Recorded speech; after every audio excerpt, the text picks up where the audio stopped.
worldwide sound. Talktainmentradio.com. We give you a reason to come. The world's greatest radio. We give you a reason to stay. Radio, the way it should be heard. You got the power.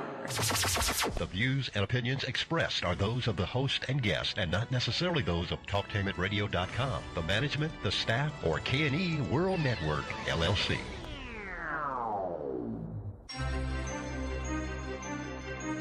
This is the Compensatory Concept with Mr. Neely Fuller, heard exclusively on TalkTainmentRadio.com, the world's greatest radio.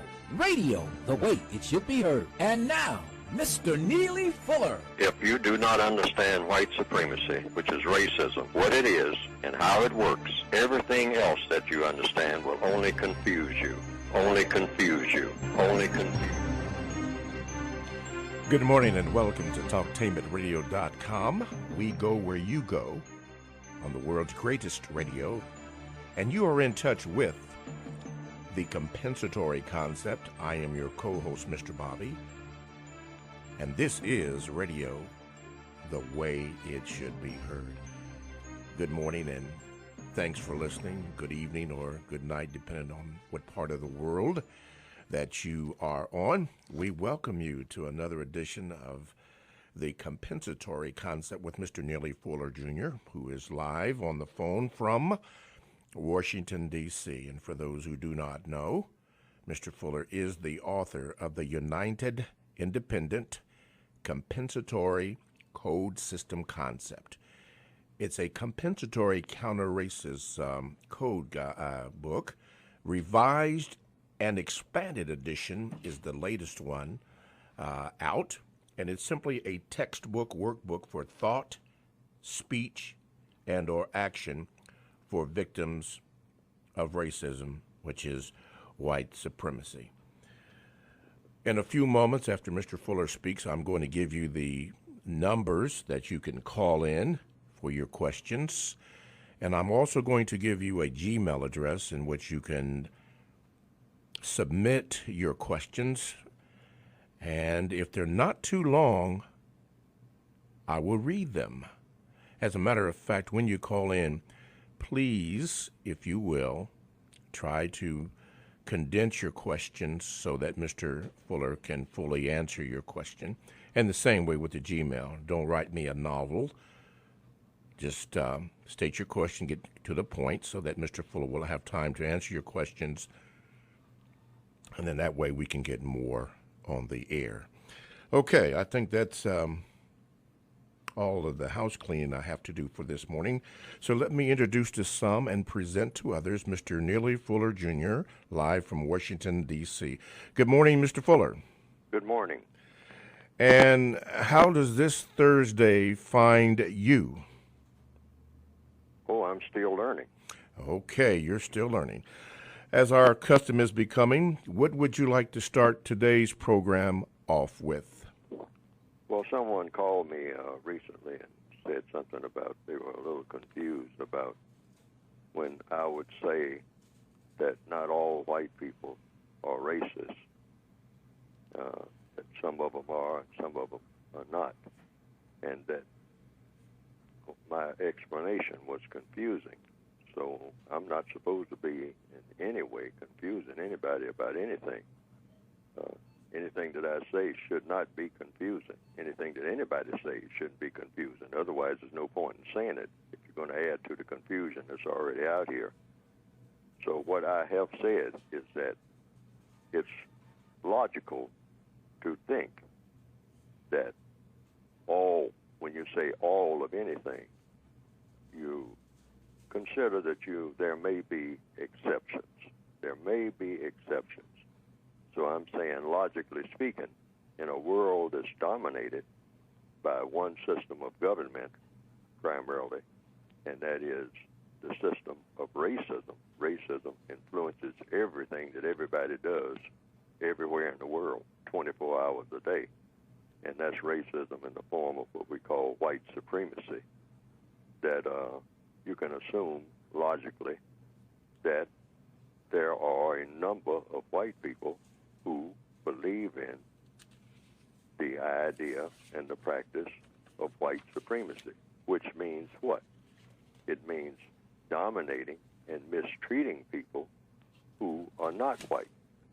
That's what white supremacy means. When? Where? It means everywhere, all the time, in all areas of activity, every minute of every day, dominating and mistreating people based on color. That's what racism is. And the only form of racism, functionally, is the system of white supremacy. It covers all 9 areas of activity: economics, education, entertainment, labor, law, politics, religion, sex, and war.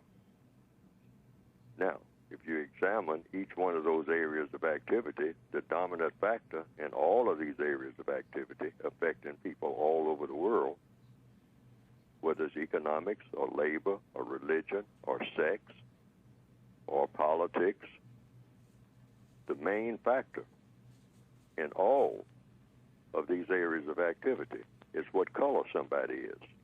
That's the main factor. That's the first consideration and the most important consideration. Now, who are the people that practice racism? Those who do. Now, the question keeps being raised. What does that mean? If racists are white, does that include all white people? That includes all white people who are labeled as white, who go under the classification as white, and who have chosen, it's a choice to make, to participate in the system of white supremacy, which means dominating and mistreating people based on color. The people who don't do that are not racist. But how does the victim know who is and who isn't? Well, you can make an initial assumption, and that is people who are infantile, in other words, babies. They're newborn babies that are white. Do they practice racism? When a person says all white people, are you including babies born 15 minutes ago or a year ago that are white? Are they practicing white supremacy? The logical answer is no. Dominating and mistreating people based on color. Why? That's something that has to be taught. That's not instinctive. That's something that has to be taught. Like in the movie South Pacific, you have to be carefully taught, systematically taught. You have to be programmed to think that way. So it's logical to think that, well, a newborn white baby or anybody classified as a baby, not able to tell one color from another, that is a requirement. That's how you know that the person is definitely a baby. The person can't tell one color from another. You have to know your colors in order to practice racism. So an infant, a white infant, you can safely say, logically say, is not a racist. You can come to that conclusion almost immediately. And a person who used to be a racist, say a senile white person, by senile meaning they no longer are able to tell one color from another. Here again, you have to know your colors. You have to know one color from another. You have to know the difference between orange and purple, between white and non-white, between green and red. You have to know colors in order to practice racism. That's an absolute requirement. So a person who used to be a racist, used to brag about being a racist, once their mind goes so that they can no longer distinguish one color from another, that person is no longer a racist, even though the person might be 110 years old and spent most of that 110 years being a racist, proclaiming racism, bragging about it. Now, so how does the average victim of racism address it on a daily level? Do you go around calling people a racist? No. No, you never, ever call a person a racist. unless the person says that he or she is a racist. Then you are having regard for what the person says that he or she is. So if you suspect a person of being a racist, and you should, what should you refer to that person as being? You should say, I suspect that person could be a racist. In other words, the person is a racist suspect. Suspected by whom? By the person doing the suspecting. And so whom would that likely logically to be? Anybody who's able to be one. A baby, newborn, isn't able, logically speaking, to be a racist. Yes. A person who is senile and no longer knows one color from another isn't able to be a racist. You have to know your colors. Logically speaking, yes. Logically speaking. So anybody who is able, who is classified as white, to be a white supremacist, can be and or maybe should be expected or suspected to be a racist and to function as one. You don't do that with animosity or anything like that. That's just the way it is. That's the facts. That's the way the world is. Yes, sir. We have to face that and not say it in angry tones or anything like that. You just say, well, you know, if someone says, well, it's Bob and Mary and Bruce and Susie, do you think that they are racist? They work right here alongside of you every day. And you say, of course I think that. I think that they could be. You know, they may not be, but I think they very well could be. Why? Because the entire system is racist. There's nothing about the system that's not. There's no aspect of a racist system that is not racist, and that's the only government on the planet. There is no other government other than the system of white supremacy. So somebody has to be a white supremacist. It might be Mary. It might be Bob. And likely they are. Why? They are born into the system. It's not their fault that they were born into the system, but that's the way it is. So the system needs to be replaced. Yes. So that Bob and Mary and Joan, are no longer practicing racism. I mean, we are, racism has practitioners and it has victims. Now, I hope that gets across that explanation in a way that makes sense. Yes. Well, Mr. Fuller, I think that you gave a very good explanation, but I'm pretty sure that you will have to revisit that again because we are picking up listeners all the time, all over. I get notes, notices that this show is really picking up, and not just here in the so-called the United States, in which you often refer to as the Northwestern Hemisphere, but all around the world. This message is getting out, and I have the emails or Gmails to prove it. Okay, with that being said, let's do this and get this out the way. This is required. Talktainment Radio is a 24/7 no-charge, worldwide broadcasting facility that have hosts delivering on various topics such as news, lifestyle, sports, health, wellness, religion, and, of course, politics. Now, here's one that I would like to share with you, and it's called Classic Theater. Now, that program consists of classic radio shows, radio theater, and drama, and also comedy performed before a theater audience. This is the way that radio used to be, and I'm sure Mr. Fuller probably remembers some of that. That used to be, I think, maybe even before television, and maybe even while television was going on. Anyway, these programs can be heard daily and exclusively on TalktainmentRadio.com. That's radio the way it should be heard. This is Mr. Bobby, the co-host on the Compensatory Concept with Mr. Neely Fuller Jr., and our topic for today has been, or is, not all white people are racist. And if you were in the first 14 minutes of the program, you heard Mr. Fuller's explanation, and we will visit this again throughout the entire 2 hours. That's right, I did say 2 hours because the Compensatory Concept is now on from 9 a.m. until 11 a.m. on Wednesday. So be sure to tell your people and call in.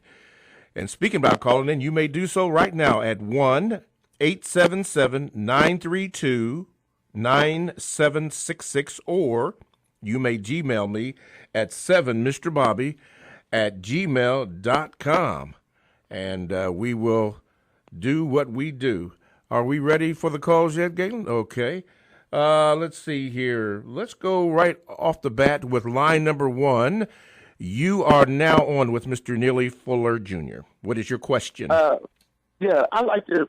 I contend that said that you said that a newborn baby is not born racist and so forth, but I like to contend with that because the Queen Mother, Dr. Frances Cress Welsing, says that they are matched with the thinking, inherited, that they know that they can be genetically annihilated. And I contend that a white child and a black child, infants, if you will, that although we know that the black child or the African child, walks earlier, talks earlier than the white child, that the white child inherently, knowing that genetic annihilation is upon them, will tend to, demean or downrate, the African child, because they know that they are genetically going to be annihilated and know that they must keep control. I contend that this is an inherited function. Okay. What do you have to say about that? Okay, Mr. Fuller? I'll stay on the line. Mr. Fuller? Well, I've already given my view, and a person can examine what I have said and ask the question, is this view functional? Will this view work? Because I'm always thinking in terms of what works best. And if this view works best, the one that I laid out, then a person will go with it. That's the united independent factor in what I call the compensatory code concept. The united independent, everybody's attention. Okay, now, if it works for that person to think that in a functional way, the person can.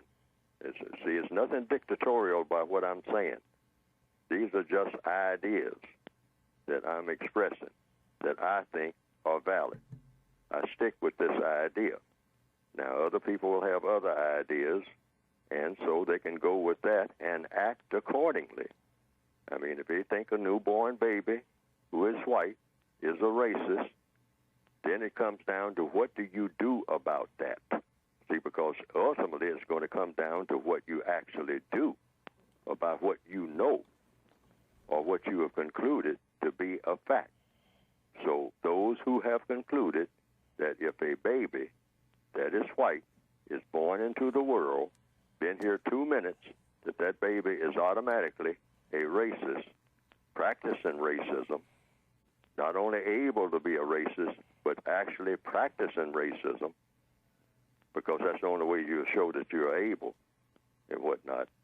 Or if a person even suspects, simply based on some type of scientific examination. Or logic. Yeah, or logic, that baby, because it is WHITE, quote unquote, white, is automatically a person that dominates and mistreats people who have color, because that's the position I take. Mm-hmm. You're dominating and mistreating people who have color.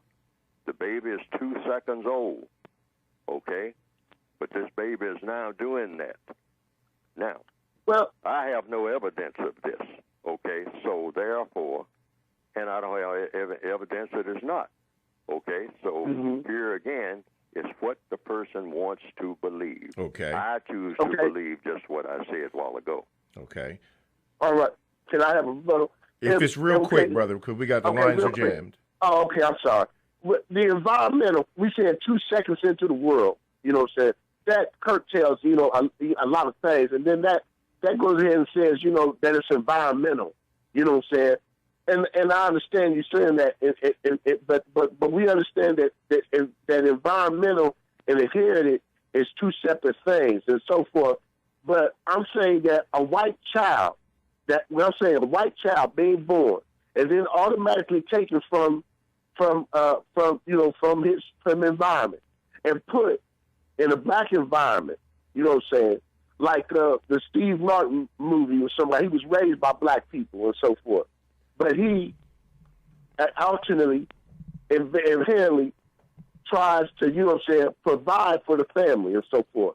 Okay. I forget the name of the movie. Okay, okay, brother, I'm going to have to move on then. then. Okay. All right. Thank you for your call. Okay. What's next, Graylin? Line number 2? Okay. Line number 2, you are now on with Mr. Neely Fuller Jr. Please remember your brothers and sisters and try to keep it short. Go ahead. Good morning, Mr. Fuller and Mr. Bobby. Yes, sir. All right, question for Mr. Fuller. It's about business and conducting business. I heard you say before, even in the code, we should not, as black people, really try to work a lot with black people because we all have poison, and the more black people we work with, the more problems that can occur. But to expand my business, I'm thinking of working with more black people.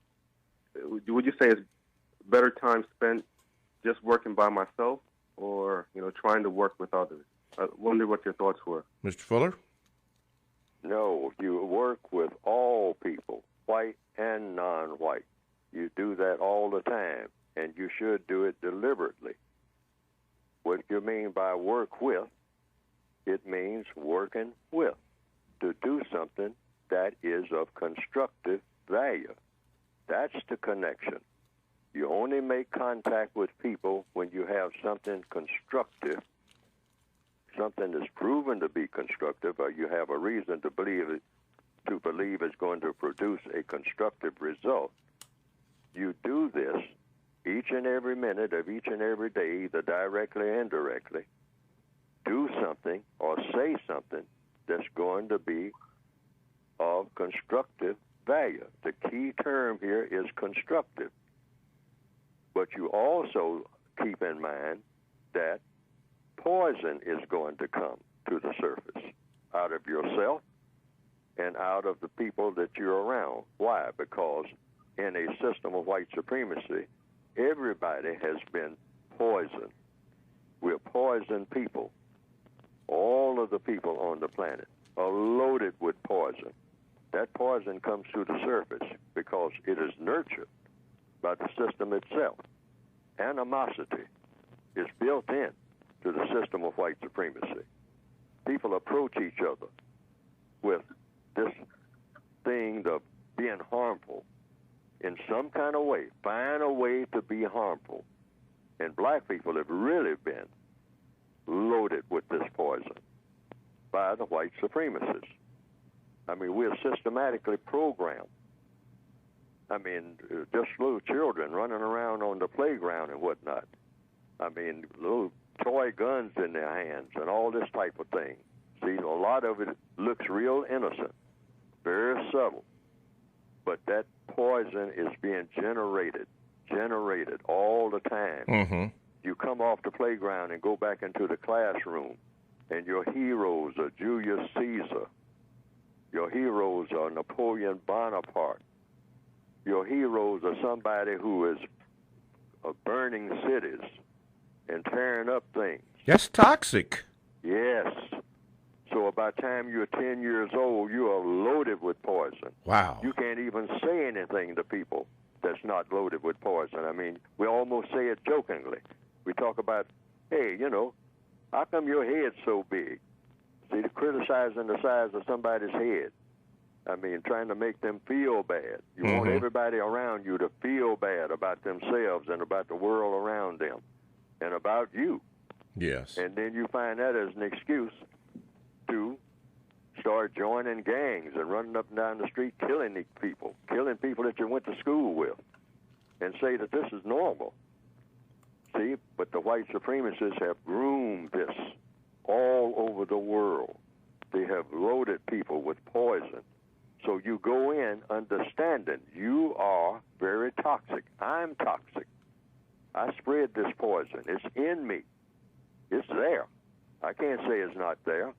It's going to come to the surface. I may not think that it's there, and that is a big mistake. Oh, it's there. Yes, sir. And it's there in the people that I'm going to approach.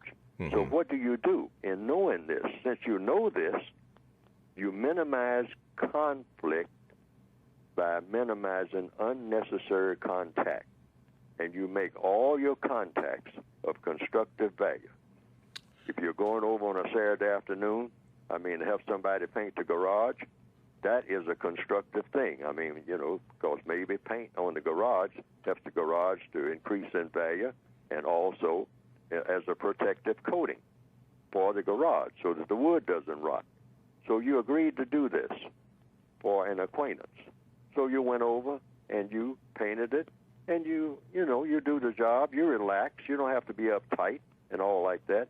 But as soon as that paint job is over, don't stay around, and this particularly applies to black people, don't stay around making small talk.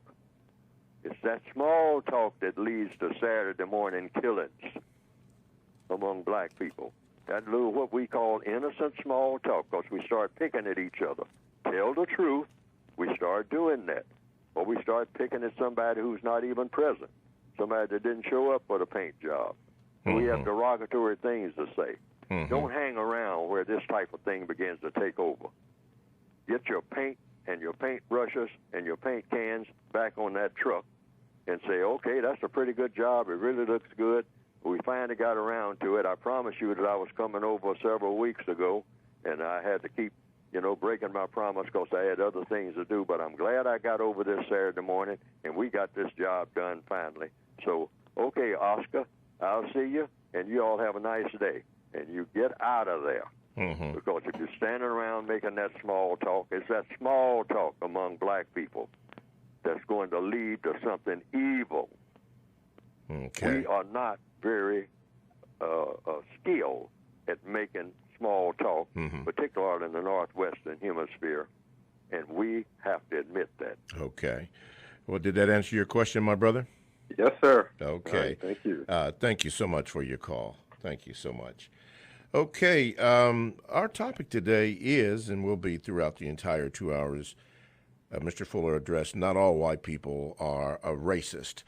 For those who don't have, Mr. Fuller is the author of the United Independent Compensatory Code System concept. And Mr. Fuller, can you speak on that for the minute and a half that we have before we go to commercial break, where people can get the book, the latest updates and information? You can get the basic textbook, the revised expanded edition, recently that came out a couple of months ago, by going to producejustice.com. That's producejustice.com. And you can also get the additional volume. It's supposed to be all really one book, but I couldn't crowd it all into one book. So actually it's an additional volume called A Compensatory Counter-Racist Codified Word Guide.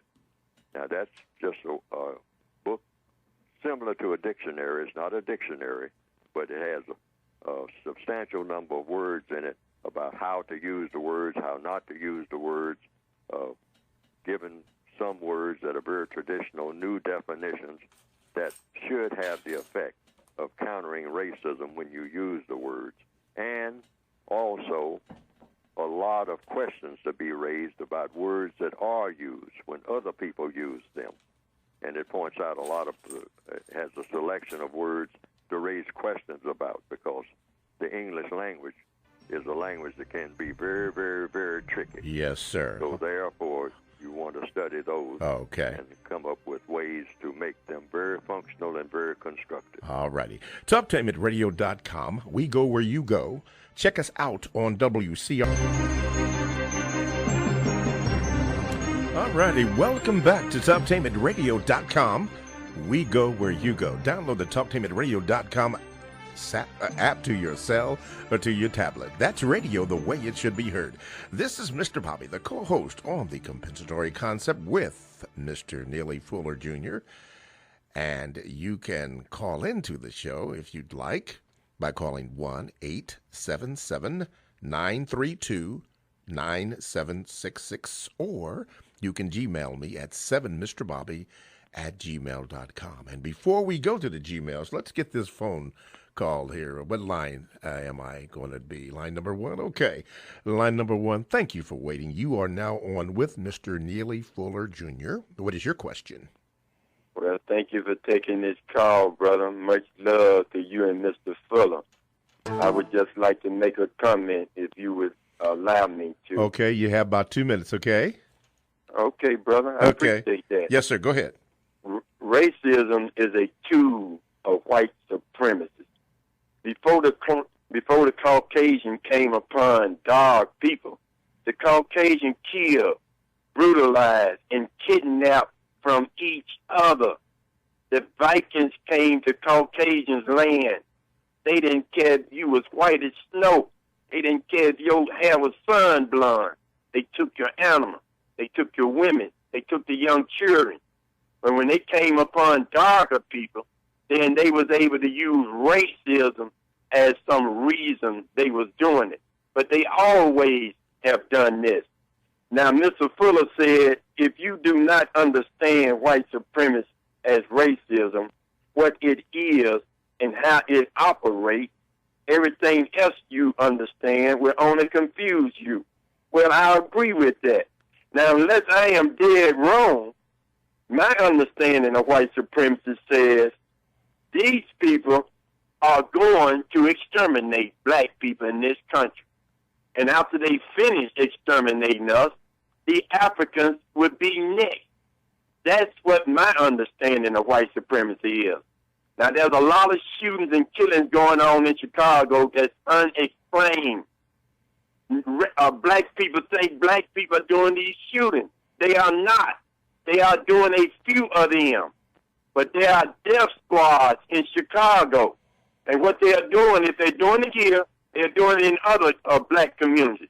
They are creating an atmosphere of chaos. Things come crazy. You have to have that atmosphere when you're going to exterminate a people. They are creating a Middle East West. They have the power to do that, and we can't stop them. If they can do it on the other side of the world, surely they can do it in their own home, and they are doing it here. They are just coming up on black people, shooting them down, young kids in school, home from college, getting shot down. No affiliation with no gangs or nothing. And now a bunch of these black people here think black on black crime. They falling for that white supremacy garbage. Now, I suggest to people, there is no solution I see to white supremacy except for what Mr. Fuller said, and that's good. My solution for people right now, if you can get out of this darn devil's den, get out of here. If you want to try to make a life for your grandchild or children, get them out of here. Thank you much. Thank you so much for your down. Thank you so much for your comment, brother. Okay, that would be under VGQ. All right. See, let me put my eyes on so I can read this. Okay, Mr. Fuller, we have a Gmail that says, Dr. Fuller, have you ever had to shake a suspected white supremacist hand only to have them wipe their hands on their pants as if you are dirty or germy? This comes from Sam of Phoenix. No, that has never happened to me, not to my knowledge. Mm-hmm. You know, I didn't see them do it. And even if I had, it just means that that's what they did. They did what they did. They shook my hand, and then they wiped their hands, and I would stand there and watch them do it. And, you know, so what is that supposed to mean to me? It would mean that they shook my hand, and then they, for some reason that they would know best, they chose to wipe their hands off on a cloth or on their clothing or whatnot after having took my hand in a handshake. Mm-hmm. And that that would I would just record that in my mind as a fact, and that would be that.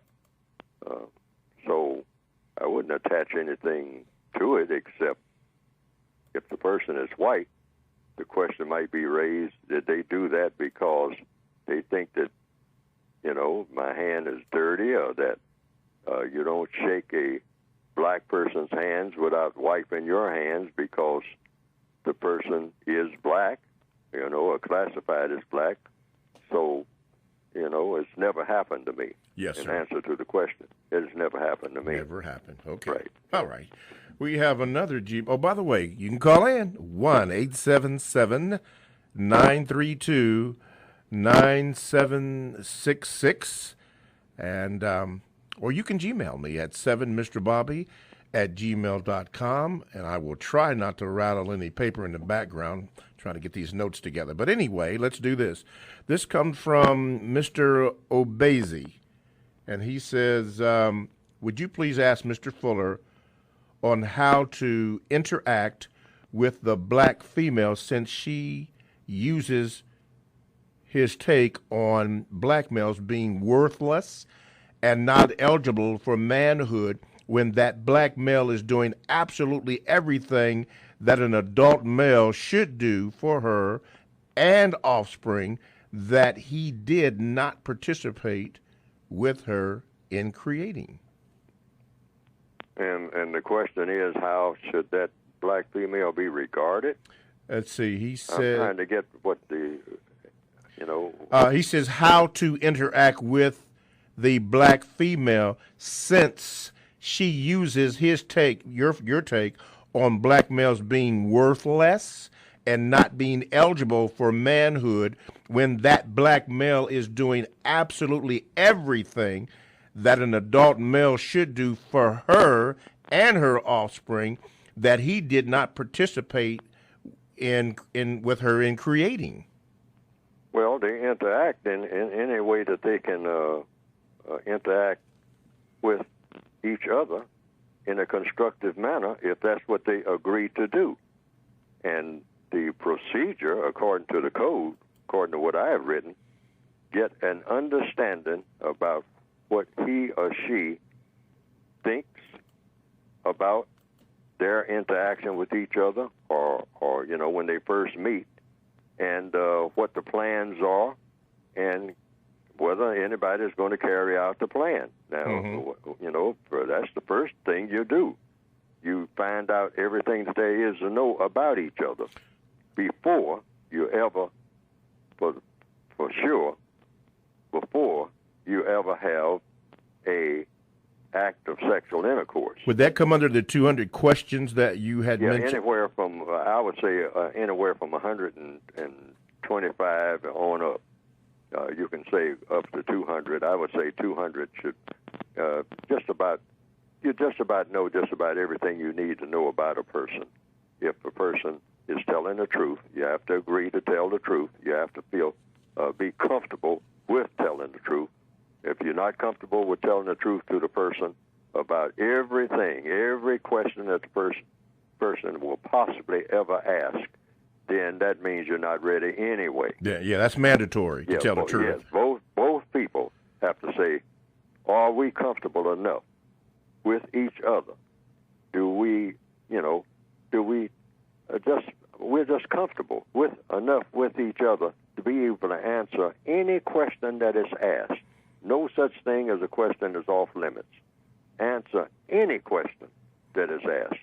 I mean, up to 200 questions, yes, maybe sir. more. Yes, sir. Just anything that comes to mind. If I ask you a question, you give me a truthful answer. Well, you mentioned... And you have to be comfortable with giving it. Yes, if sir. you feel nervous about giving the answer, then that means you're not ready anyway. Okay, well, there's a movie that there was and still is, the movie with Jack Nicholson as Sergeant, or rather as Major Jessup, I believe it was.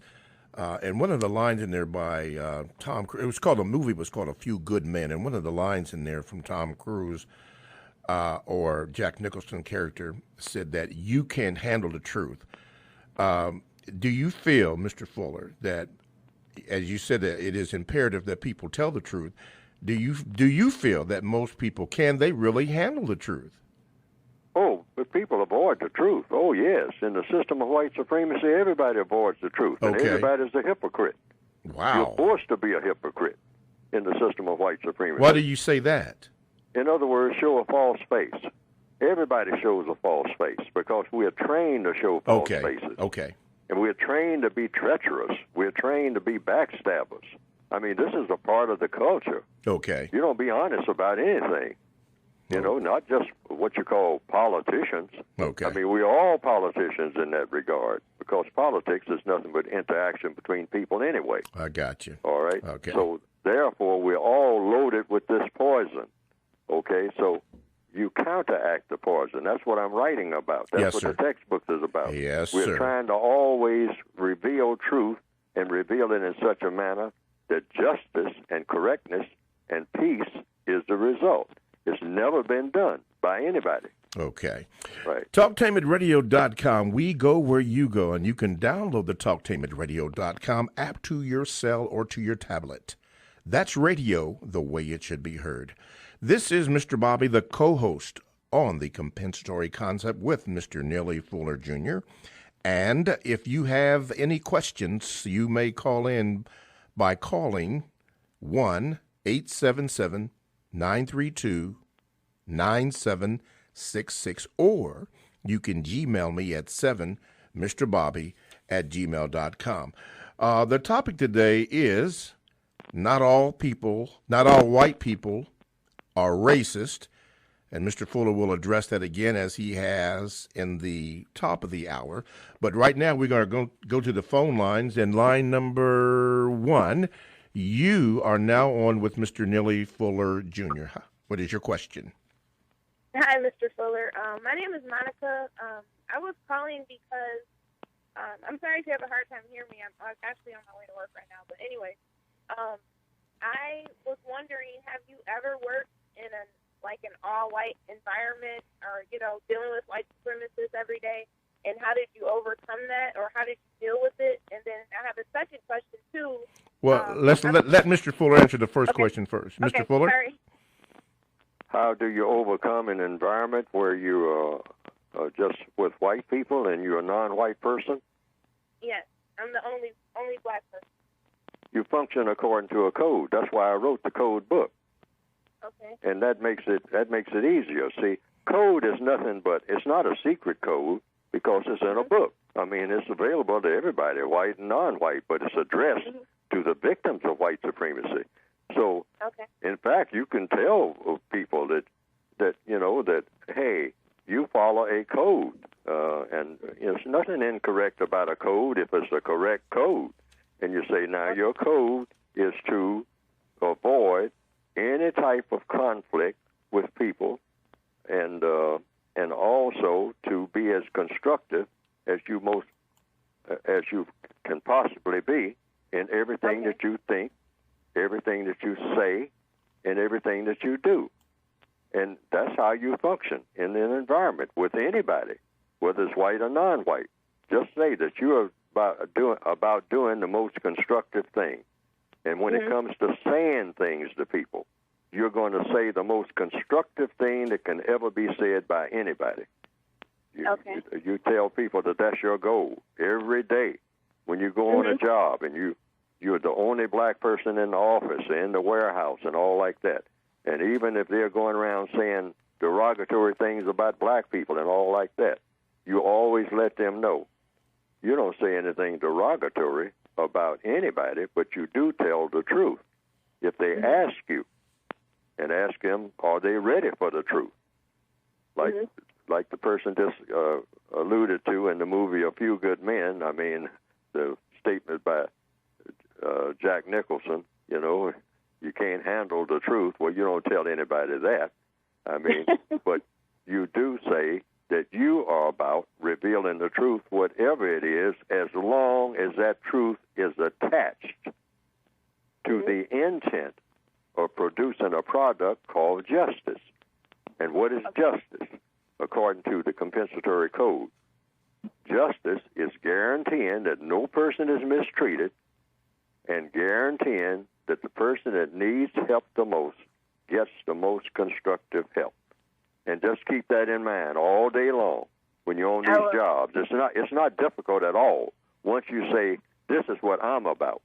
Now, everybody else here might be about a whole lot of animosity and a lot of what you call mess in the warehouse or in the office or wherever you happen to be, and a lot of conflict and a lot of animosity. You tell people that you are doing your best to not be like that and to influence other people not to be like that. And that is what? You want them to be people, and you try to make yourself, as best you possibly can, a person who does what? Who guarantees that no person is mistreated on this job, and who guarantees that the person on that job who needs help the most gets the most constructive help. Particularly, it pays for you if that person happens to be you. And if you're black in that type of environment, you're probably just that person. You're the person who you want everybody to guarantee that you're not being mistreated, and you want everybody to guarantee that if you're the person that needs help the most, and chances are you are, if you're black, you're the person that needs help the most, that you get the most constructive help. Underline the word constructive. Okay. What's your second question, dear? Yeah, well, I mean, I guess I was already following the code because my job, like when I go to work, I think, I'm not here to make friends. I'm just here to do my job as precise and, as precise as I can. And then, but I always feel like I'm being like, every now and then they'll make comments like, oh, you're antisocial or you don't really talk when they're gossiping and all of that. And I guess he kind of answered my question, like, what do I do in those situations? And I guess just tell them, I'm here to do the best job I can do. I don't want to get involved in, any of that type of mess or whatever and frivolous conversations. I'm here to do one thing and one thing only. Okay. All right. Well, thank you for your call, dear. Yeah, thank you. You are welcome. Okay, let's go to the Gmails. And this is a rather complimentary letter, Mr. Fuller. It says, Mr. Fuller, I would like to take the time to thank you and your staff for helping me to resolve the damaged book issue. I have received 2 new books in excellent condition. I love and admire the work that you do, Mr. Fuller, and your staff for doing for humanity. Thank you for all you do again, and peace, love, and blessings to you. This comes from Angie. You answered her question on the air. She had a damaged book. She was trying to resolve that issue, and you helped her, and your staff helped her, told her what to do, and she's very pleased with the results of that. So she just wanted to publicly thank you for doing that. Okay, let's see. BB wrote, could you please ask Mr. Fuller how to deal with the death of a family member? Thank you. Yes, you try to deal with it simply by remembering. You make memories every day. And so you remember the best times and that you were with that the person was here. And you also think about the people who are still here and how you can best relate to them before they expire. We're all going to expire. I figure myself, and I deal with it, and I say that you come into the world as a gift, and I mentioned this in the textbook for victims of racism. It's all a gift, even if you spend 3 minutes or 3 seconds here in what we call this world of existence. And there are babies that are what you call stillborn. They never take the first breath. They come out of the womb and they're not breathing. And when they try to get them to breathe, the baby doesn't breathe. So the baby never actually existed except just in that body form without a mind and without breathing. and never had any experiences here except just the experience of having been born without the brain working or without having taken a single breath. But it's still a gift. We didn't do anything, we made no real effort except just the pleasure of called sexual intercourse, if you had pleasure doing it. And as a result, a person is born into the world, so that person is a gift. Our very being is a gift from whatever created us. So all you're doing, you don't really lose your life. There's an old saying, someone says it's an old Japanese saying, that life begins with death, meaning you're dead before you were born. So, nobody mourns all the people who never appeared here, who never came, who haven't gotten here yet. Mm-hmm. And so, therefore, it's the same way when someone passes away. It means they came here, they stayed a little while, and when you consider how long they say the universe has been here, some people talk about the different universes, that they are different. There's not one universe. There's a lot of universes. And, and they've been here for trillions and trillions and trillions and trillions and trillions of years, if you want to measure it in years. So when you come here and stay here 50, 60 years, 28 years, 35 years, 112 years, that's a very, very short time when you consider how long all the rocks and trees and whatnot have been here. Okay, well, so that let me understand. Did you mention or intimate that even if a baby is stillborn, that is a gift also? Sure, it's a gift. Everything is a gift. The fact that you are here to deliver the baby is a gift.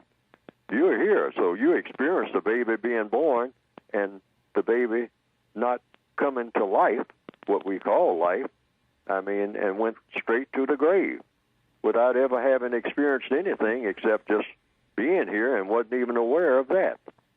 So it's everything that you're looking at, the trees, the birds flying through the air, the clouds. When you look up at the sky, and I tell people to do this, every day. Just look up at the clouds, and say, this is a gift. That tree that's right down the street, the tree that's right there beside you, it has leaves on it, and you're looking at it, and you have eyes to see these trees, and eyes to look at that leaf, and that bird on that limb, and you're looking at them, and these are all gifts. You didn't do anything to earn any of this. You didn't have to work for 9 months. Someone carried you. A white person said to me one day, nobody never helped me do nothing. Say, Fuller, you around here talking about, this race thing and all like that. Nobody never helped me do nothing. I said, now, wait a minute. I said, now, you can argue about the race thing, but let's think logically here. Nobody ever helped you do anything. Wow. And then I asked the question. I said, how old are you? And he gave me his age. And I said, I think that somebody, somewhere, helped you do a whole lot of things. Yeah. You just haven't recognized it. Okay. I said, the very fact that you are here means somebody helped you do something. Somebody helped you to get here. Okay. Well, right. I think that when we hear the music, we have to shut it down for a minute. That's the close of the first hour of the compensatory concept with Mr. Neely Fuller Jr. So thanks for listening, and we'll see you on the second part of the hour on TalkTameItRadio.com. All righty, welcome back to the second hour of the compensatory concept with your co-host, Mr. Bobby and Neely Fuller Jr. Welcome to TalkTameItRadio.com. We go where you go, the world's greatest radio, and you are in touch with the compensatory concept. I'm your co-host, Mr. Bobby, and this is radio the way it should be heard. We've been on topic this morning, and you can chime in. The topic is not all white people are racist. Mr. Fuller went over that in the first hour. We will have him go over it in the second hour, and you may call in by calling 1-877-932 9766, or you can Gmail me at 7mrbobby@gmail.com.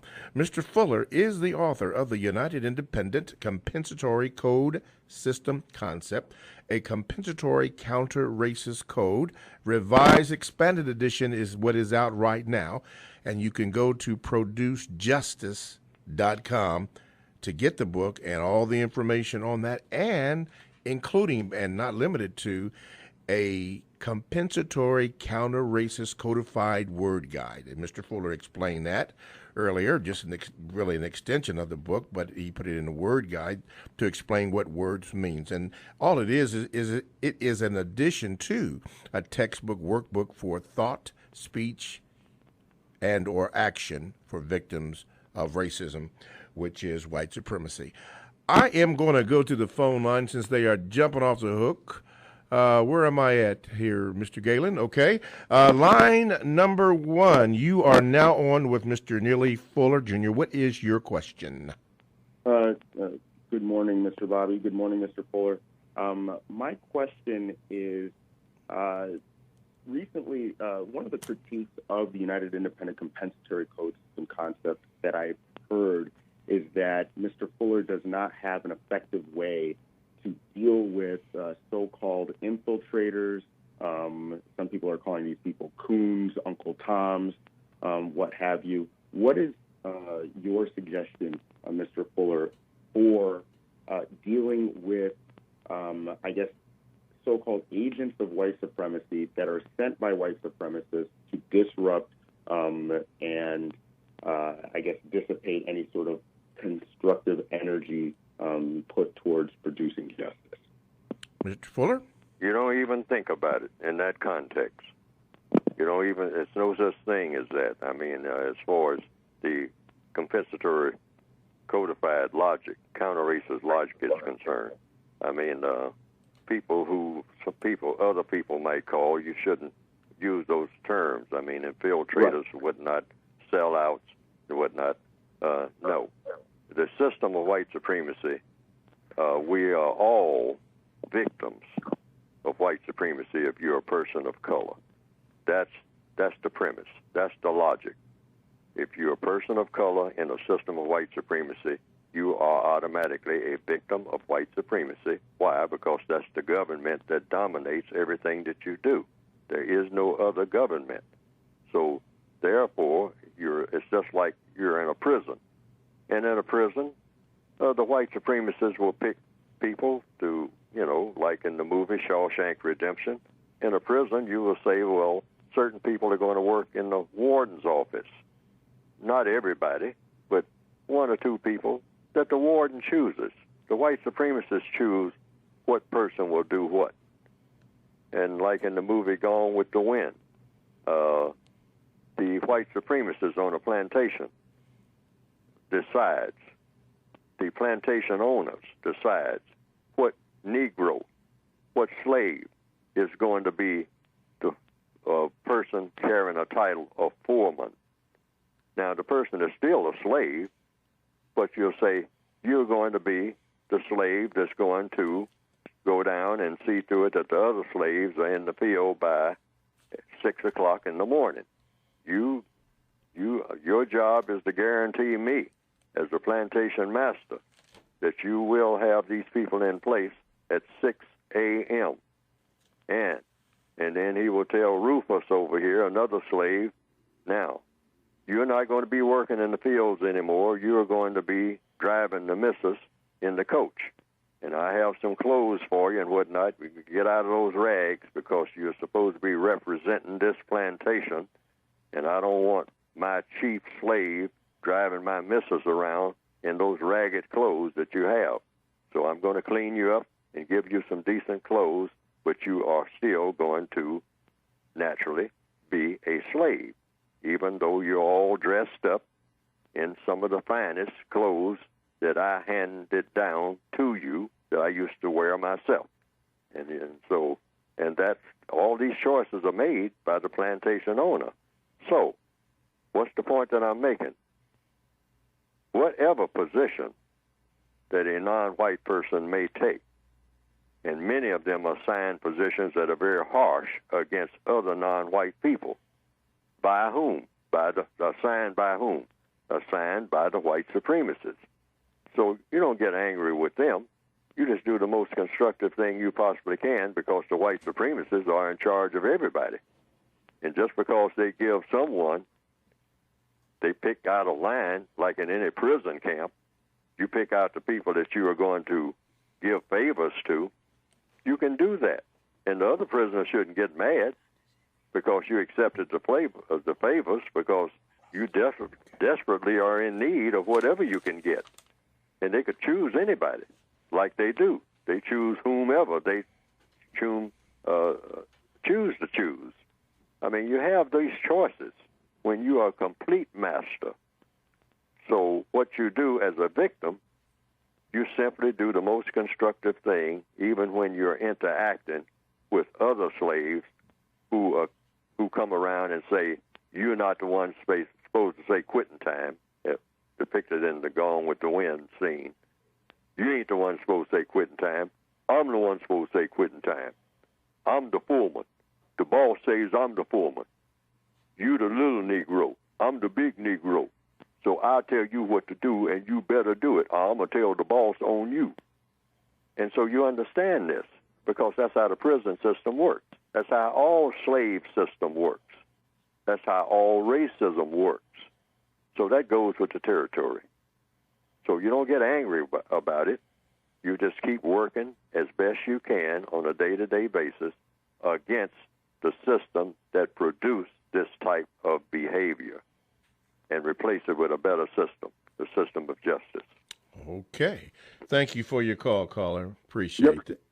Thank you. Okay. Let's see what line here, since they're jumping. Line number 2. Line number 2. Okay. Now, line number 2. You are now on with Mr. Neely Fuller Jr. What is your question? Yes. Good morning, Mr. Bobby and Mr. Fuller. And my question this week is, as victims of racism, white supremacy, we all carry around a certain amount of poison. And with that being said, is it ever truly possible for victims of racism to fully trust each other if at one point in time it's been lost? Mr. Fuller? Oh, well, you don't put yourself in a position where, you minimize the contacts that you make, so that matter of trust doesn't come up.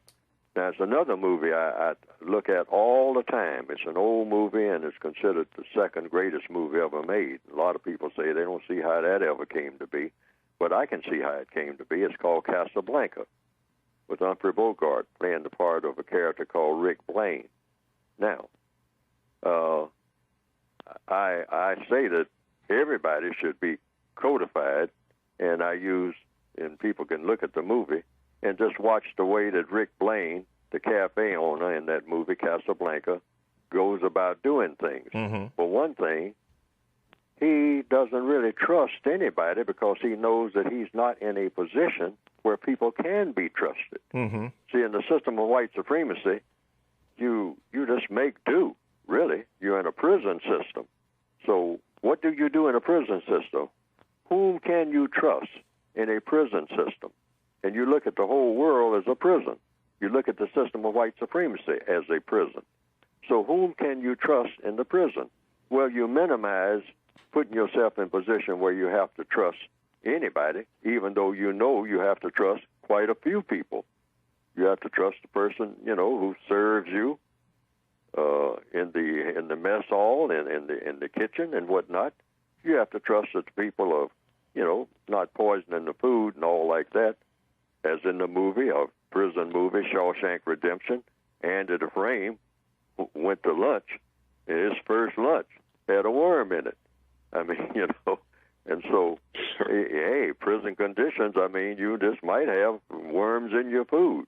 Or poison, and a lot of the food is poisoned in the system of white supremacy deliberately.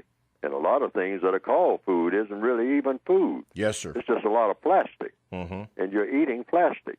But whom do you trust? So you have to trust people because you're in a prison system. But you minimize putting yourself in a position where you extend your situation where the trust, you have to trust more and more and more people. Going back to the movie, here again, Casablanca, Rick Blaine knew that everybody who approached him had some type of game. People who were supposed to be friends, people who he knew were declared enemies. But he couldn't really trust anybody, even though he had to trust quite a few people. But he only did it when he had to. And so in answer to your question, in the system of white supremacy, you only do it when you absolutely have to, because you're going to have to trust somebody.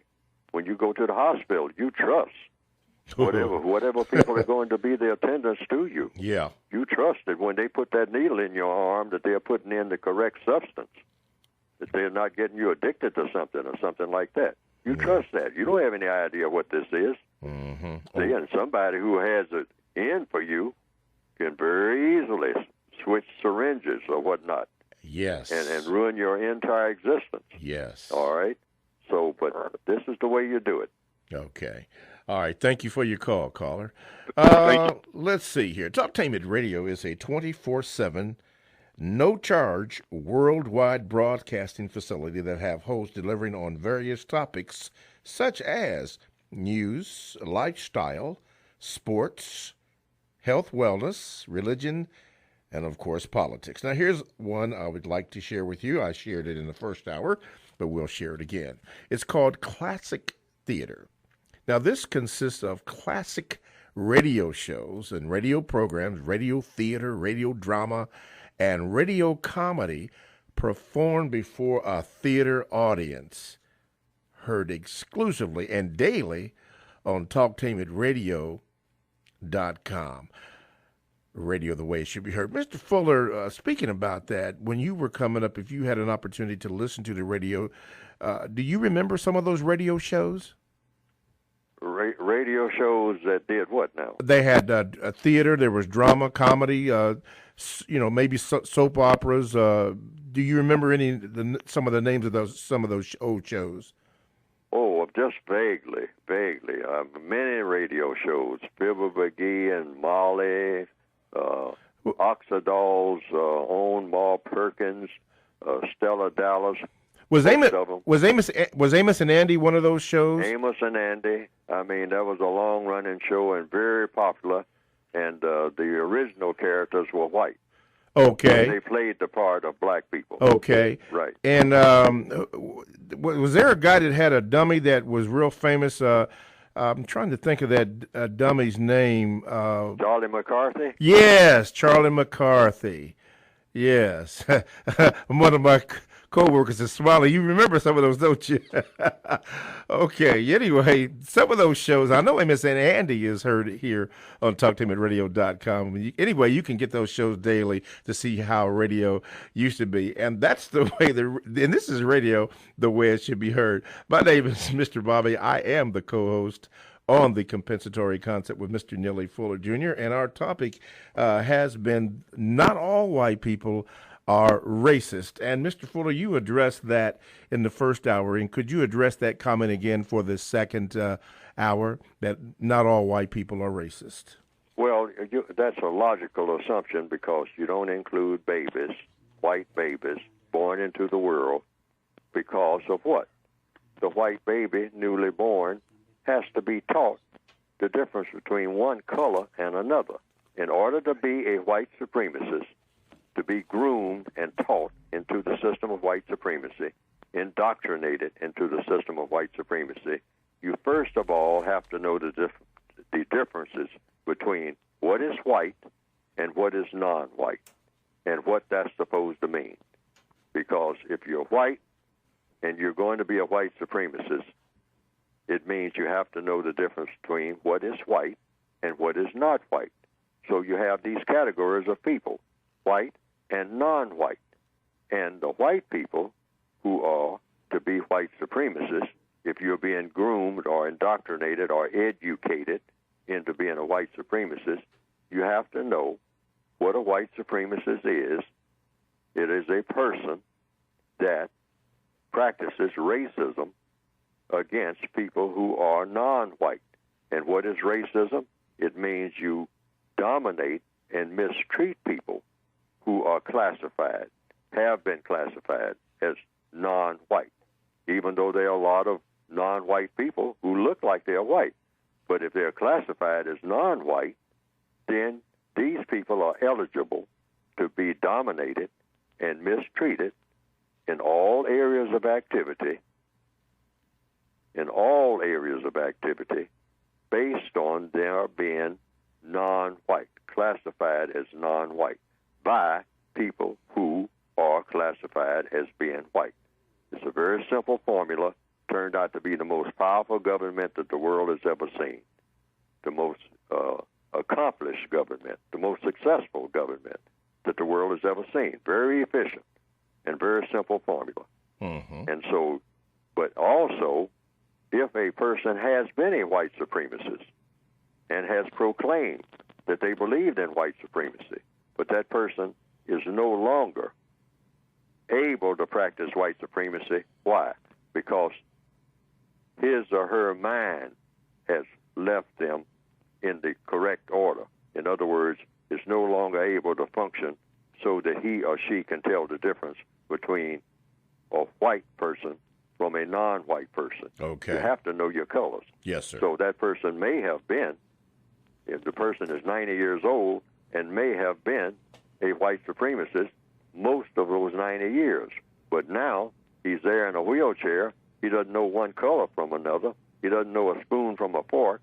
That person is no longer a white supremacist. Okay. So you never call a person a white supremacist or a racist. You don't ever do that unless the person says that he or she is one. But you do say you suspect. If the person is classified as white, you say the person, if the person is able to be a white supremacist, you suspect the person probably is one. Or could be one. Or could be one. Yes, you okay. automatically do that. Yes, and you sir. do it without hostility, because that's just the way it's set up. You didn't set it up.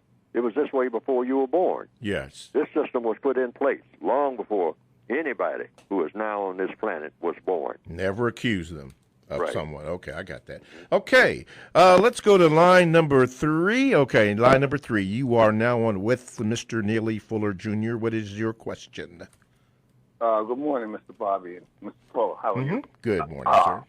Question. The name of the program today you say was not all white people are racist, correct? Yes, that's what Mr. Fuller Okay. started off with. Yes. Correct. So, Mr. Fuller, I'd like you to address 2 questions I have. First of all, would you explain commission and omission as the mechanism that makes white supremacy exist? And secondly, can you address the in your code in your word book the term AGI?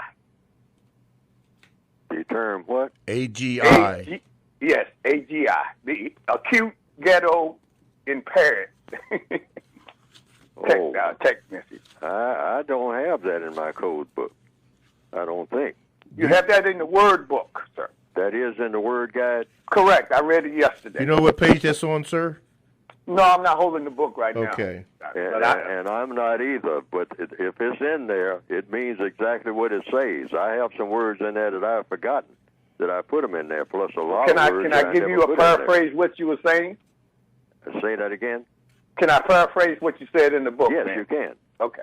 It basically was saying that a acute ghetto impaired person is a person that acts in a way that is dangerous to both you and them. It basically, you're talking about behavior here. I got it right here. I got it. Right. And the other one is very important. The omission and commission is what I really want you to address too, because that might answer what Mr. Bobby is showing people in this conversation. Oh, commission and omission. Well, since Correct. I don't remember using those terms at all, did I? Correct. That's in your code book, sir. That's in the code book. In the first one. In the first one, about Correct. omission and commission. Right. So within what context? Talking about how white supremacy basically functions. You know, when somebody, it's like you can be, okay. like you say. Yes, I okay, understand. you explain it. I understand. Right. I just wanted to make sure I got an understanding. Yes. A white supremacist by not taking action against white supremacy. Correct. Yes. That puts them automatically on the racist suspect list if they are able to be a white supremacist. All right? And that is if they are not doing anything to stop it. That automatically means you're correct. But even if you're trying, if you're white, now let's look at it this way, because this is the truth. If you're white and you're in the prison system of white supremacy and you're functioning in the army of white supremacists, you're a soldier in the army of white supremacy. Now, you might be a soldier who doesn't like being in this army. You don't like being there, but you are wearing the uniform and you are accepting the benefits of it. You're still a white supremacist, even though you say, I was born into this system, and I'm doing everything I can to get rid of this system, to change it, using whatever position I have. Well, you're still a racist while you're a racist. I mean, that's not the fault of the victims. I mean, I don't know whose fault it is, but you're a racist if you're a racist. And even though you're a racist whose heart is not in it, you might say, and that you're trying to figure out a way to get out of the system. As long as you're in the system, you're in the system. As long as you're wearing a uniform and carrying out the duties, you are in the system. Sorry about that. That's just the way it is. It's not the victim's fault, but it is the fault of the people who have put you in that position. If it's real quick, because I got to get that definition. Go ahead, real quickly. Okay. What I appreciate you, what you said, Mr. Fuller. Me and Mr. Fuller go back personally years ago, so I won't get into all of that. But the bottom line is, you're saying in the program that, not all, but then he just showed you the functionality of how deep this goes to understand what he's showing you. You have to recognize, you got to realize, and you got to capitalize. Okay. To make this function. Thank you for your all right. Thank you, my brother. Thank you. Okay. That is what he said. AGI, Mr. Fuller. That is on page 2 of the compensatory counter-racist codified word guide, and what you have written in here, it says acutely ghetto impaired, or AGI, as the brother had said. Then you, in parentheses, you have radical. And it says, use this term to apply to the speech and or actions of a non-white person whose behavior indicates that he or she is extremely dangerous to him or herself and or others, white or non-white, as the direct or indirect result of the effects of the system of white supremacy, which is racism. Yes, sir. I remember that. Yeah. Okay. And it means exactly what it says. And we are all acutely ghetto impaired, because if you're a victim of white supremacy, you have been victimized to the extent that you are harmful to other non-white people. We can't help that. Prisoners are harmful to each other simply by being prisoners of this war. And you're being harmful by having been captured before you were born. So just being in that condition, you're serving the system of white supremacy, and you may be dangerous to the system of white supremacy, but the system of white supremacy itself produced this. Yes. Produced all of this. Yes. Nothing but animosity, animosity, animosity.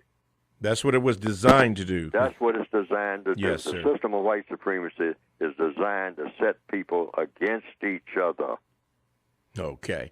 1-877-932-9766 is the number that you can call to get in contact with the show.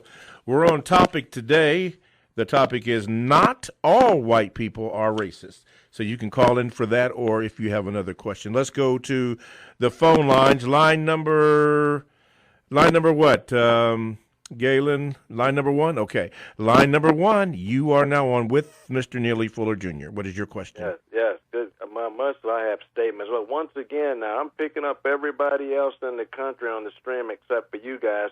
You sure you're not jammed down there? Because it doesn't make sense. No, we're not. We're not jammed. The technician said that you have to hit the refresh button a couple of times before the program comes on. Okay. Mr. Bobby, I'm picking up URD, Philly, NOV, Milwaukee, Bev Smith Station, everybody else. But I won't argue that. Okay, I understand that. Okay. But now, anyhow, Mr. Fuller, you mentioned that again. I got to disagree with you with this. Don't call them. Look, it don't make a difference. Are a MFing stinking racist, or I suspect they still gonna say prove it. Now I think you're trying to be a little too smart and clever with that one. Come on out and tell it like it is. Now with now also with black people here, it's just treachery within us. Look, Dr. King, look at all the people that were a lot of treachery behind him, blacks setting him up. Those slave traders coming over there were other black tribes getting those tribes, putting them on those Portuguese ships, those Spanish ships. Even up to today, in the offices, black men, women, especially it's real bad feeling when you got these black ladies acting treacherous on the job. You see, so I mean, we were just behind when slavery ended. We were so far behind the 8 ball. Look.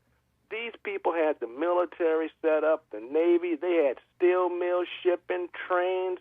I mean, by the time those slaves was so-called freed, I mean, we were way behind and had a lot of catching up to do. It's just money. Now, I really think I understand the white supremacy thing, Mr. Fuller, but you may be giving them a little too much credit. And I usually tell other blacks, let's not give these people credit.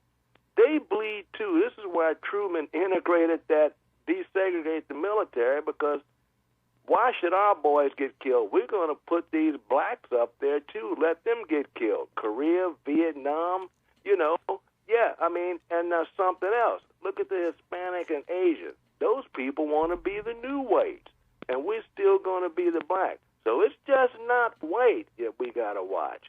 I mean, they're the ones with the big money that can control other people or pay this group of people to do things or go against. But we got to watch out for other groups. Okay, my brother. And I'd like to hear you. Let me hear him respond. I can't because we got to go to commercial. I am so sorry, but we have to go to commercial. All right, but that's on your end. You're jammed. Okay. All right. TalkTimeRadio.com. We go where you go. Check us out on WCRS FM 98.3 Wednesday and Sunday evenings. Blogs and podcasts are available for download. As a matter of fact, you can download the TalkTimeRadio.com app to your cell or to your tablet. That's radio the way it should be heard. Stay right there. How about that? We're going to have more of your phone calls, and I have a bunch of emails that I need to get to. But all that and more coming up next on TalkTameItRadio.com. All righty, welcome back to TalkTameItRadio.com. We go where you go. You can download the TalkTameItRadio.com app to your cell or to your tablet. That's radio the way it should be heard. This is Mr. Bobby, the co-host on the Compensatory Concept with Mr. Neely Fuller Jr., who is live from Washington, D.C. We are on topic today, and that topic has been and is not all white people are racist. Not all white people are racist. Mr. Fuller has went on to explain this in great detail in the first and also in the second hour, and we've had phone calls to reflect that. So if you would like to call in with that, you can do so by calling 1-877-932-9766, or you can Gmail me at 7mrbobby@gmail.com. Or if you want to go off topic, you can do that also. Let's go to the Gmails, and let's read this one here. This is from Poet. He says, Mr. Fuller, in your definition of supremacy, you describe the racist ideal of natural order to be the white man was made to worship God, small g, the Negro to worship or obey the white man, etc. What should non-white people actually know or believe about themselves regarding spirituality, connection to earth and the creator? Thank you. This comes from Poet. non-white people should believe that we are put here to solve problems according to the compensatory logic. In other words, that's just the conclusions that I came to.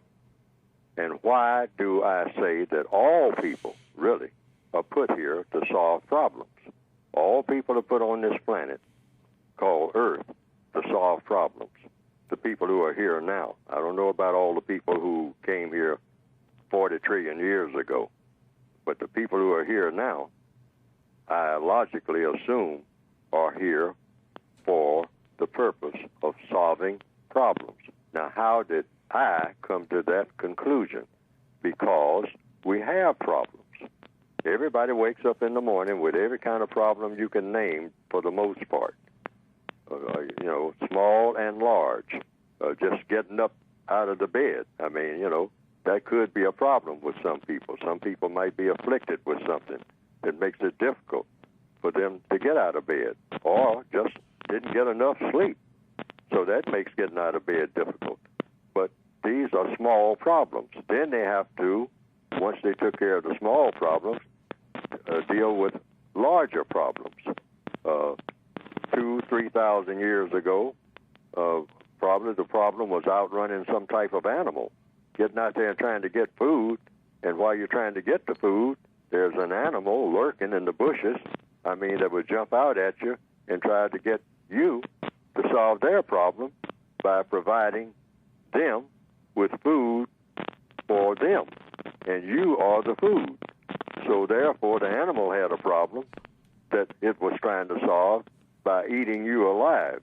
And so your problem was to get away from that animal so that you wouldn't be eaten alive or eaten at all or killed by the animal. Sometimes the animal just stalked you because the animal thought that you were going to do harm to it. So therefore, it killed you first, or tried to. So that was a problem. So you had to fashion some type of weapon. But that might have been, like I said, 2,000 or 3,000 years ago. Some people said that was the case. Yes, sir. With everybody. But now, the largest problem that people have to face, the people who have been classified as non-white, in my opinion, is the problem of you have a system in place that never should have been invented in the first place. Yes, sir. And that's called a system of racism and/or white supremacy. So that's the problem that I came to the conclusion that if you're classified as non-white, you should be trying to solve that problem as a priority, as your reason for being born. Yes, sir. You solve that problem, and then take care of the other problems as they come to you, because that's the biggest problem. That's the biggest problem. Okay, caller wanted to know, Mr. Fuller, could he address, he being you, Mr. Fuller, address the black policeman killing the black youth in Milwaukee, Wisconsin, and subsequently there's been rioting for 2 or 3 days. Mr. Fuller? Well, I address it two ways. First of all, when you encounter law enforcement officers of any kind, regardless of what color they are, if they're supposed to be a law enforcement officer, yes, sir, don't fuss, don't fight, yes, sir, and don't flee. Those 3 F's. Don't fuss, don't start any kind of argument at all, or participate in an argument. Just be quiet, do what you're told, answer questions. Don't make a fuss. Don't start talking about what your rights are and all like that. Don't make a fuss. And don't fight. Don't start, if you're grabbed and all like that, don't start fighting and swinging like you're on a playground, in the 3rd grade, or you're in some type of contest in a boxing match. Don't do that. Don't do that. Don't do that. And number 3, don't flee. Don't fuss, don't fight, and don't flee. Don't start running. When the person told you, stand still, and you took off running. Now, why not do these 3 things? Because they usually don't work. That's why. Everything in codification is about something that works. Do something that works. That has been proven not to work. So get in that frame of mind. Whatever the problem is, you take care of this at a later time. Now is not the time to fuss, to fight, or to flee. And that's the way you look at it. Every person, particularly of color, should have that cemented in your mind right now, so that we don't keep having these controversies over and over again, because it's likely to happen. Ugly things are likely to happen if you do one of those three things, or all three. Don't fuss, don't fight, and don't flee when you are encountered by a law enforcement officer. If he tells you to get down on your knees, even though you got terrible knees, I mean, try to do the best you can. You know, try to do it as best you can. Why? Because you are in the prison system of white supremacy. And these things happen. They happen over and over again. Yes, sir. Keep that in mind. Now, what's the other thing that was addressed? There was one other element here in that question. I had erased it, so it's gone off the screen. Oh, okay. Let me get to a phone call. Who's next, Galen? Line number one. Okay, line number one. You are now on with Mr. Neely Fuller Jr. What is your question? Hello, line number one. Oh, okay, line number two. You are now on with Mr. Neely Fuller Jr. What is your question? Yes. I have a question regarding a pregnant woman. Mr. Fuller once said that a pregnant woman is the only one who should have the say in continuing or terminating the pregnancy. A pregnant woman? Yes, a pregnant woman. Okay. So Mr. Fuller stated that a pregnant woman is the only one who should have a say in continuing or terminating the pregnancy. And being that the living being in her was granted life by the Creator and not the mother, should the mother terminate her own life after choosing to terminate a pregnancy, compensatorily speaking? Mr. Fuller? Well, that would be a decision for that mother to make. I mean, you always have the option of optioning out of this existence. Everybody has that option. The Creator gave you that option. Now, depending on what your religion requires you to do, I always say in the code book, people should practice every part of his or her religion, because if you don't really have the religion that you say that you have, and you're causing confusion, which is the one thing that this world does not need, not 1 ounce anymore of, any type of confusion. So you definitely don't want confusion in religion, because religion is supposed to be a strong belief backed up by action. So whatever your religion calls for when it comes to pregnancies, that is what you are supposed to practice. Whatever your belief is, even if you don't have a religion, you have a religion because you have a strong belief that you will try to act according to your belief. So when it comes to that, even if it's not what you call a traditional religion, it's still your religion. So you go according to what you think is best, what you think should be done. Now, what am I saying? I'm saying Neely Fuller can't pass judgment on that. I'm not qualified. That's what I'm basically saying. I'm not the one carrying the baby. I'm not the one who has to make that determination of whether the baby should come here and have an existence throughout, as prescribed by whatever created the baby, or whether the baby should be terminated. And in the case like the person who has just called in said, what about if the lady decides, well, I terminated the baby, so I'm going to terminate myself? That is a decision for only her to make, since she made the first decision to terminate the baby. And it's all on account of whatever she chooses to believe. She may say that, hey, I've gotten rid of 5 babies, and I have 2. That's why I got rid of the other 5, because I already had 2. Wow. And so, therefore, and that is accepted by the lady and by the society that she's in, if they say so, I guess. But mainly, it's up to her. Okay. She makes that decision. All right. All righty. All right. Thank you for your call, caller.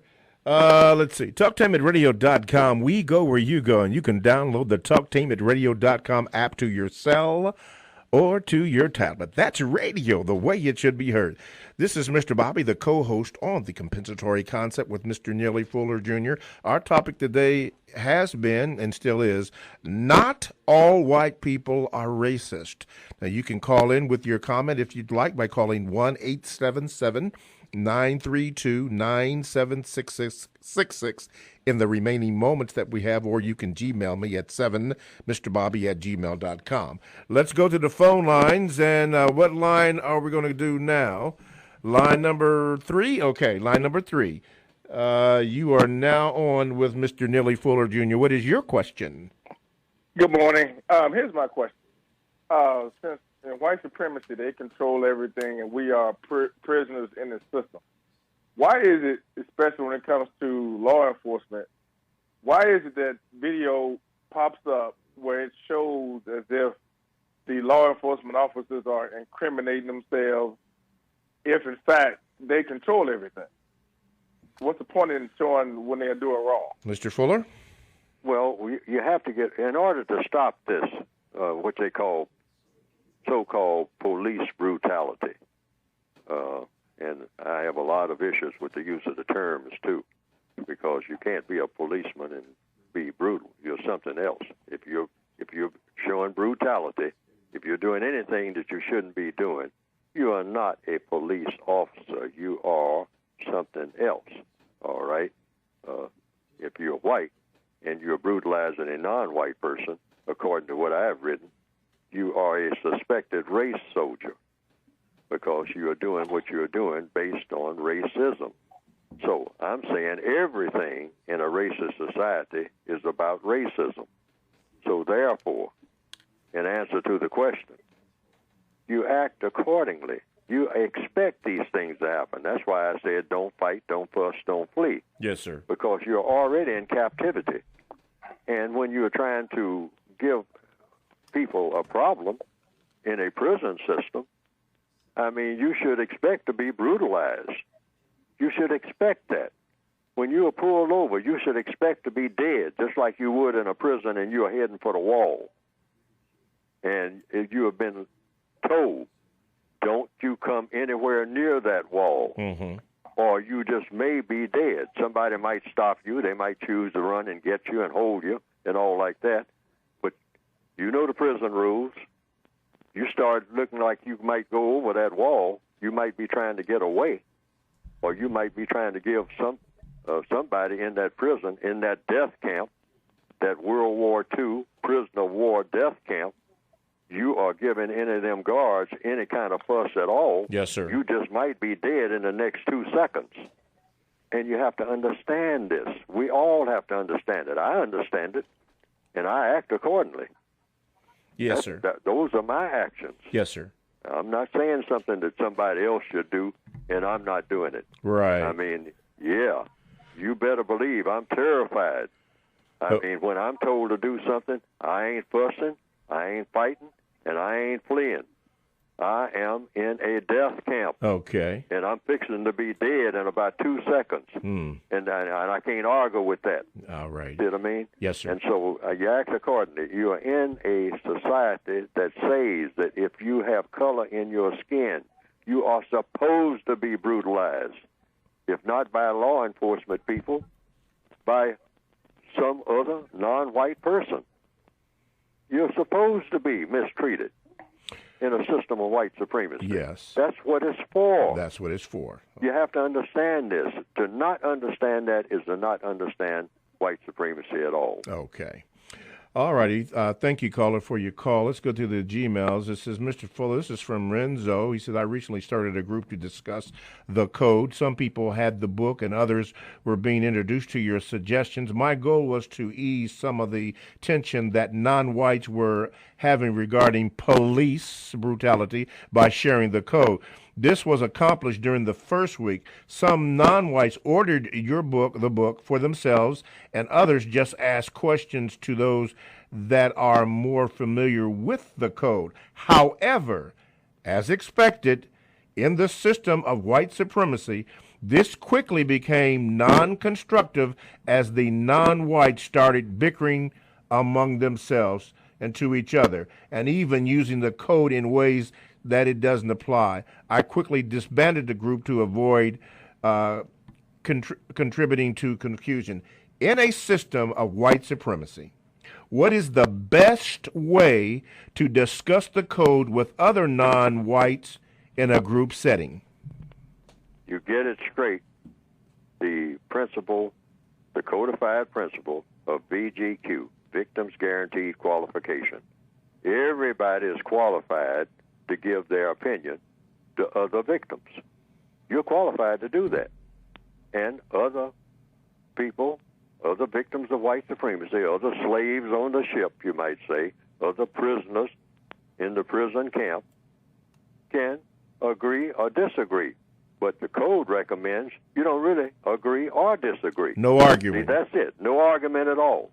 See, it shouldn't be any argument. You're just giving an opinion. Person number one gives his or her opinion. Person number two gives his or her opinion. Yes, sir. And everybody, after everybody gives their opinion, you say, well, I've listened to your opinion, and that's your opinion. And that's the end of it.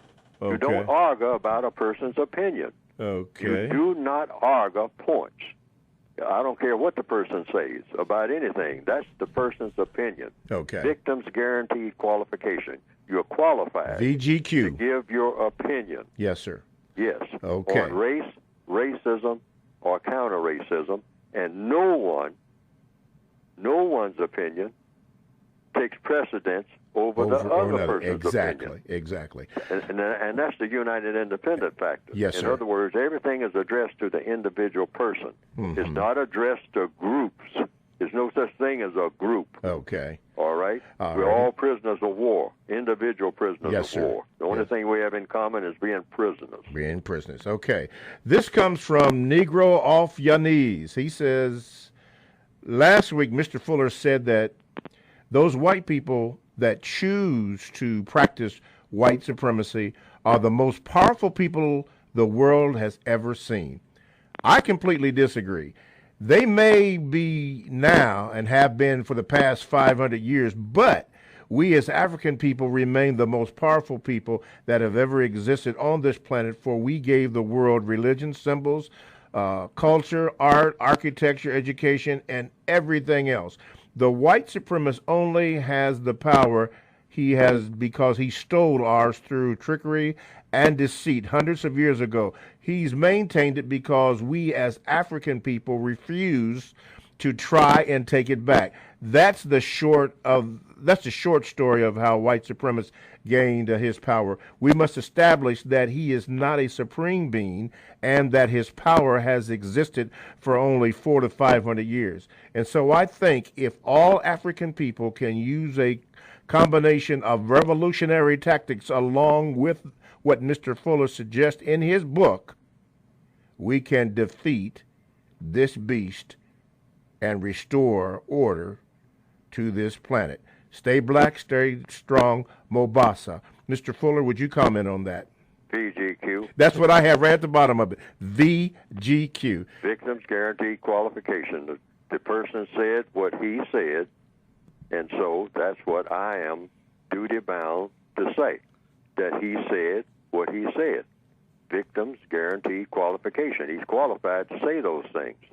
I'm qualified to say the things that I say. Yes, sir. So people can listen to what was said by the person and all the callers, really, that called in and listen or read what I have said or written and come to his or her own conclusion. That's the United Independent Compensatory Way. Yes, it is. Okay, in the remaining moments that we have on today's program, outstanding program, too, and very good callers, really appreciate that. The final words that you would like to say on the topic that some people are just tuning into, some people may not know, or what you addressed throughout the entire 2 hours, that not all white people are racist. Well, I say every white person who is able to be a racist should be suspected of being a racist. Based on what? Based on what Neely Fuller says? No, based on logic, because we're in a racist system. So since I don't have, and I don't know anybody who does have a master list of who's a racist and who isn't, I don't have any idea of who to suspect as being a racist or not being a racist, except if a white person is able to be one in a racist system, he or she may be a racist. And then I'd like to also underline this entire program by saying, just because I started off with this topic, that just means that somebody asked me that question. Yes. It doesn't mean that people cannot call in and talk about other things that are on their minds. That's exactly what I want people to do on this entire program. Yes. Each individual calls and asks questions about what's on his or her own mind at that particular moment. And that's what, regardless of how I start the program, any program. Yes. I just, I start off the program just saying something that somebody asked me to talk about. Yes, that's why I emphasize that. A person can speak to the day's topic and go off topic, because that's what you want them to invite them to ask any questions. Well, anyway, Mr. Fuller, thank you. Callers, thank you. I mean, you really did an outstanding job. TalkTainmentRadio.com, the world's greatest radio the way it should be heard. Stay good, and we will see you next week.